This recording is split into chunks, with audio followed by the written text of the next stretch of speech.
What's going on, guys? Welcome to the next movie review. Aliens is the sequel to Alien and probably one of the most successful sequels of all time.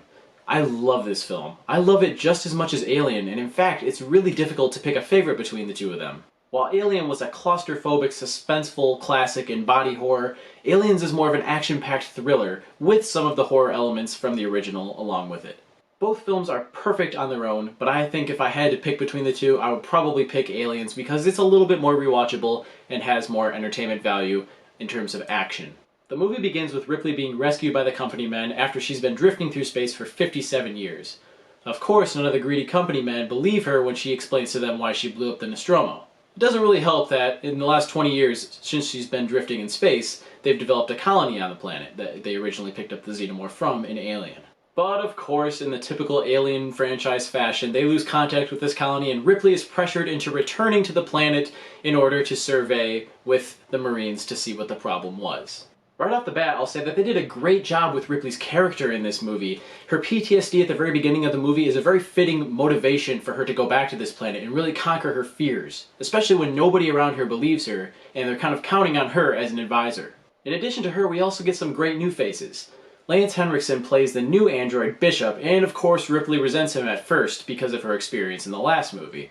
But Bishop turns out to be a good robot. It's just a shame that he ends up taking orders from the douchebag that is Carter Burke, played brilliantly by Paul Reiser. All of the Marines are particularly interesting too, but the stand-up for me is obviously Bill Paxton as Private Hudson. His performance in this movie is one of my favorite acting pieces of all time. Not only is his character a bit relatable and some comic relief is provided by him, but he's also just really enjoyable to watch, especially in the action sequences. He gets a lot of really great one-liners that I will never forget. It takes a long time to get introduced to everyone, but once they arrive at the compound about 45 minutes in, there's an instant rush of suspense and anticipation as you know that sooner or later they're going to encounter aliens. Considering how difficult it is to make a perfect sequel, I've got to hand it to James Cameron in this one. As soon as the first shot is fired, this film goes into hyperdrive and delivers scene after scene of perfection. The reason Aliens makes such a great sequel is that it doesn't try to replicate the same tone as Alien, but instead builds on it, by first of all increasing the number of xenomorphs and also increasing the number of humans and artillery they have to defeat them. It also focuses a lot on Ripley's character and building her to be a leader figure, especially when nobody else in the area is willing to make tough decisions.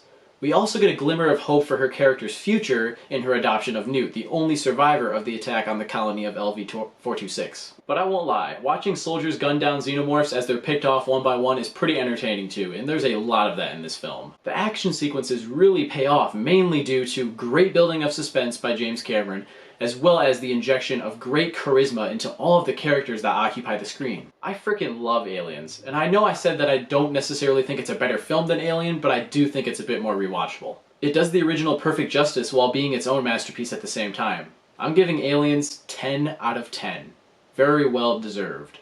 Well, it's about that time, so now I want to know what you guys think. Let me know in the comments whether you prefer Alien or Aliens.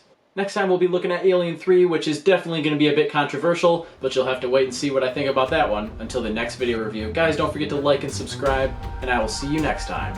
Thanks again for watching.